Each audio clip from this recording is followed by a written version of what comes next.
So I've been thinking a lot lately and discussing a lot lately the topic of abortion with my wife and even my 16-year-old daughter at times.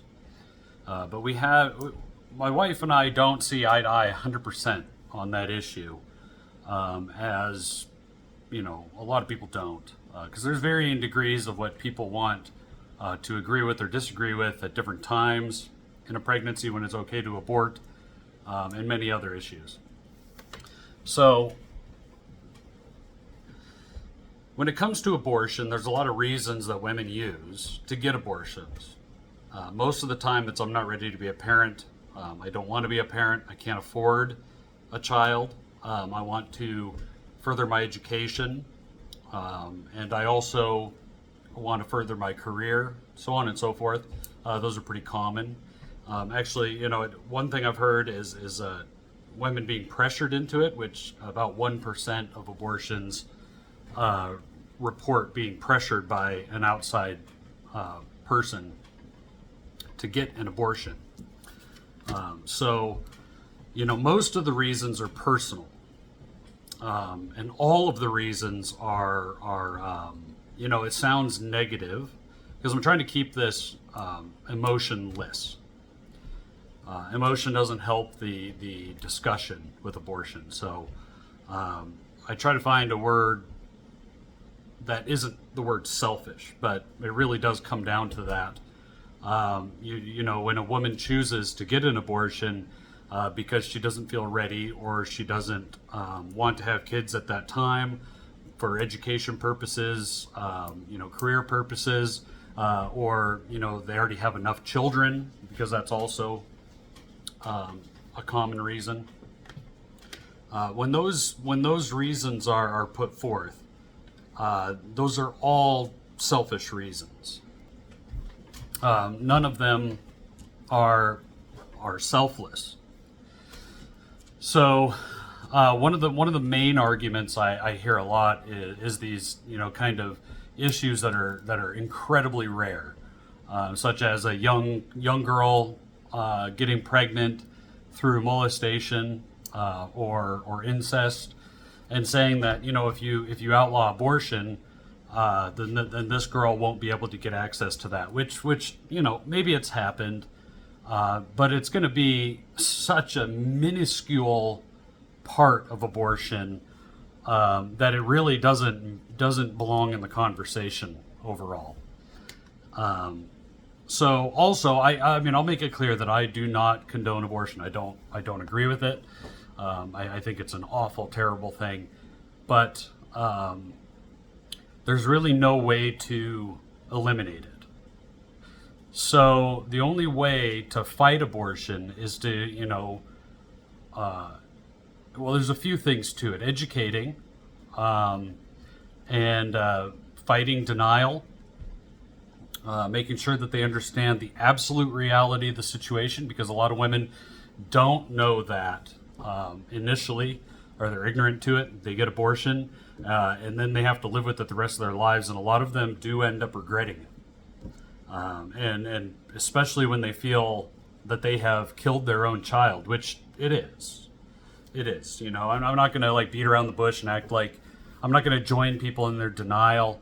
When you get an abortion, you are having your own child, their life eliminated inside of you. And there's no way around that. There's no realistic way around that. You can call it a clump of cells. You can say it's not a life all you want, but that's just not true. The absolute fact is that is a child that is growing inside of you. And if you choose to eliminate it for whatever reason, the reasons are yours, right? Because, I mean, the abortion is available in most places. And even if it's not, you know, if you have to travel to get an abortion, I mean, that's not the end of the world. If you're really hell-bent on it or intent on it, you're going to do it. But, you know, there's quite a few issues that I have with abortion.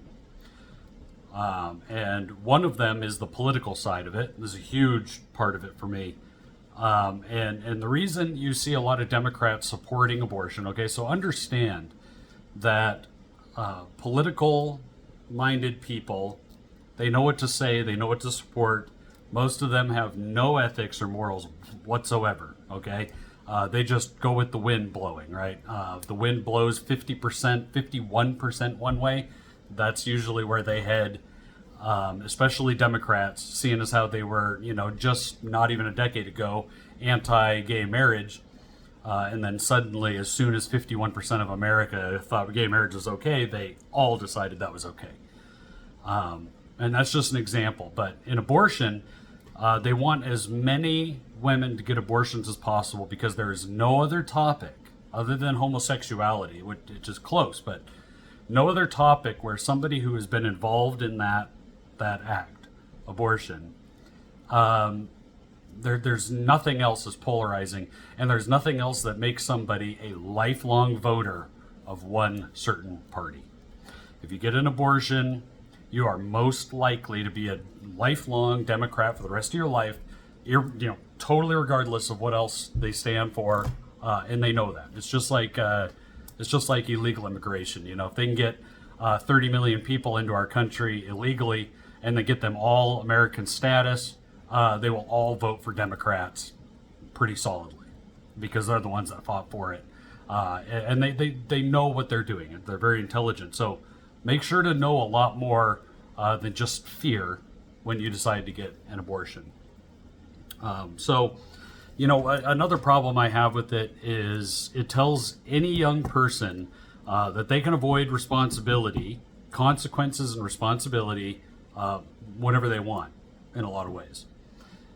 So if you have unprotected sex and you've been told, we've all been to school, most people have been to school, and they know all about it, and they know that unprotected sex can lead to, a variety of things like lifelong disease that can kill you, lifelong disease that will limit your ability to connect with another person down the line, maybe like herpes or getting pregnant, right? So we know these are realities, and people still do it.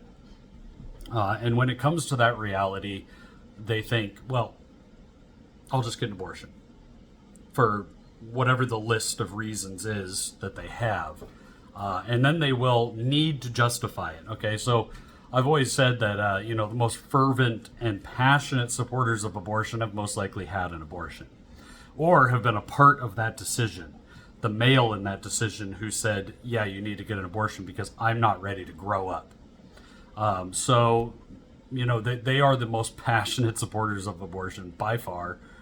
You can almost tell if you bring up abortion and somebody just absolutely loses it emotionally, that they have had an abortion or have been really close to one at some point in time, sister, mother, friend, really close friends, stuff like that. So they are not defending the act, they're defending the person, including themselves.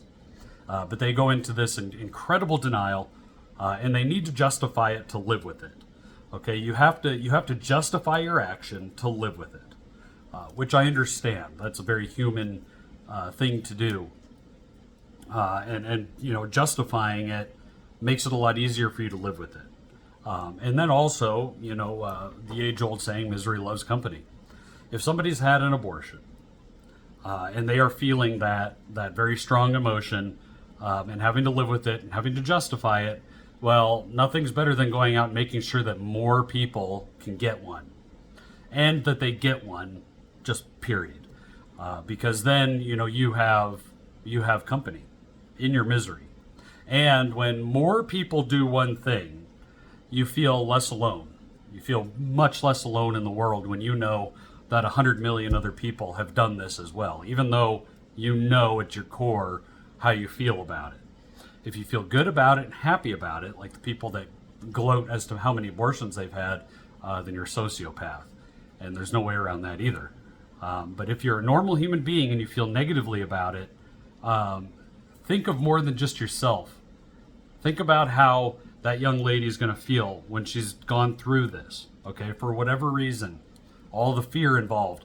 I'm pretty sure, I would say that, I'd venture to guess that fear is a huge part of why women succumb to abortions. And if you feel like you're not ready, when are you going to be ready? I mean, it's most of the time, people really show up when they're pressured. For instance, if you get pregnant and you feel like you're not ready, well, you know what? When that baby comes out and you're holding that baby in your arms and you're looking down at that baby, you'll be ready. And if not, if by some miraculous reason you avoid those natural feelings of motherhood, arrange for adoption for the child. Allow them to have a life. You've participated in an act that created this life, and it's amazing. It really is amazing. But I'm not under the delusion that I can stop anybody from doing it. So I'm not arguing for laws to change and all that stuff, because it's just it's never going to be stopped. The only way you can stop it is by encouraging people to really think about how this works and what it really is. What it really is a woman choosing to end the life of her child inside of her. There's no way to get around that. That's the reality of the situation. And if you can accept that and move forward with it, that's your decision. And lastly, there are a few things in this world that really promote a young person into adulthood. And parenthood can really do that. It really can. So the more we have young people out there depending on abortion to keep them from the ultimate responsibility, which is parenthood, the more people we have wandering around that are much, much younger than they are old. In their mind, they have not promoted on to adulthood. And when somebody has a child, it really does change them, and ushers them into adulthood completely. When you have this little person relying on you, and looking up to you and loving you, they just absolutely, you are their world. And this little person comes out, they gain their own identity and their own independence, and you guide them. And you have to grow up to guide. You cannot be immature and guide a child in life.